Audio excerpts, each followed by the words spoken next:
చంద్రబాబు నాయుడు తన స్వలాభం కోసం పవిత్రమైన తిరుపతి లడ్డు మీద నింద వేసి ఈరోజు శ్రీవారి భక్తుల అందరి మనోభిప్రాయాల్ని దెబ్బతీశాడు.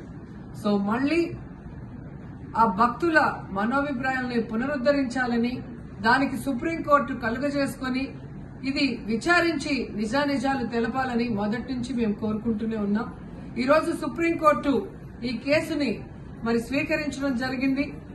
ఈ కేసులో సుప్రీంకోర్టు కనుక కరెక్ట్ గా విచారిస్తే చంద్రబాబు నాయుడు అన్కో చేసిన అబద్దాలు ఖచ్చితంగా బయటకు వస్తాయి.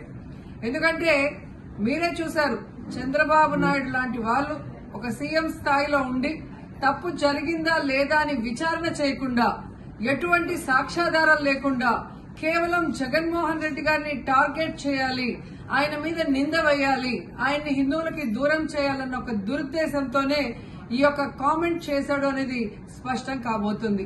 ఎందుకంటే ఈరోజు సుప్రీంకోర్టు ఈ కేసు తీసుకునేంత వరకు, ఆ డేట్ అనౌన్స్ చేసేంత వరకు సిట్ వేయనే లేదు. అంటే ఉన్నత స్థాయి విచారణ ఎక్కొట్టాలి, ఉన్నత స్థాయి విచారణ జరిగితే తాను చెప్పిన అబద్దం బయటపడుతుందన్న భయంతో సిట్ ని హడావిడిగా ఏర్పాటు చేయడం మనందరం కూడా గమనించాలి. మొదటి నుంచి మాకు సిట్ మీద ఎందుకు నమ్మకం లేదు అంటే, తన పరిధిలో ఉన్న సిట్ ని చంద్రబాబు నాయుడు వేస్తే ఆల్రెడీ తను ఒక జడ్జిమెంట్ ఇచ్చేశాడు కాబట్టి దానికి లోబడే అధికారులు అబద్దాలు మాట్లాడతారు, నిజాలు చెప్పరు.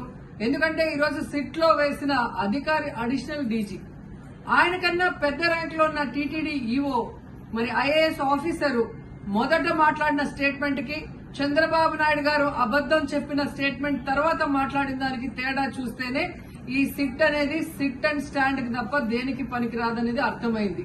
అందుకే మేము మొదటి నుంచి అడిగాము, సుప్రీంకోర్టులో విచారణ జరగాలి, సిబిఐకి డైరెక్షన్ ఇచ్చి విచారిస్తే ఖచ్చితంగా మత కల్లోలాలు సృష్టించాలనుకున్న చంద్రబాబు నాయుడు అన్కో అందరికీ కూడా బుద్ధి చెప్పే అవకాశం దొరుకుతుందని.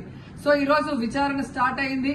దీన్ని సిబిఐకి అప్పచెప్పి సిట్టింగ్ జడ్జి పర్యవేక్షణలో విచారణ జరిగితే ఖచ్చితంగా హిందువుల మనోభిప్రాయాల్ని గౌరవించిన వాళ్ళం అవుతాం, పునరుద్ధరించిన వాళ్ళం అవుతాం. లేకపోతే చంద్రబాబు నాయుడు వేసిన ఈ నింద పవిత్రమైన లడ్డూని తినాలా వద్దా, దీంట్లో కలిసిందా లేదా అన్న అనుమానంతోనే భక్తులందరూ కూడా ఈరోజు లడ్డూ తినకుండా వెళ్లిపోతుంటే ఒక తిరుపతి అమ్మాయిగా చాలా బాధేస్తుంది. ఈ రోజే అలగర్ కోయిల్ మదురై దగ్గర దక్షిణ తిరుమల చాలా పవిత్రమైన టెంపుల్, ఇక్కడ భగవంతుడిని కోరుకున్నాను. ఖచ్చితంగా సుప్రీంకోర్టు ఇన్వాల్వ్ అయి ఈ కేసుని విచారించాలి. తప్పు చేసిన వాళ్ళని, అలాగే అంటే తప్పుడు స్టేట్మెంట్ ఇచ్చిన వాళ్ళందరూ ఎంత పెద్ద పొజిషన్ లో ఉన్నా కూడా వాళ్ళని శిక్షించాలి అని భగవంతుడిని కోరుకున్నాను, సుప్రీంకోర్టుని కోరుకుంటున్నాను.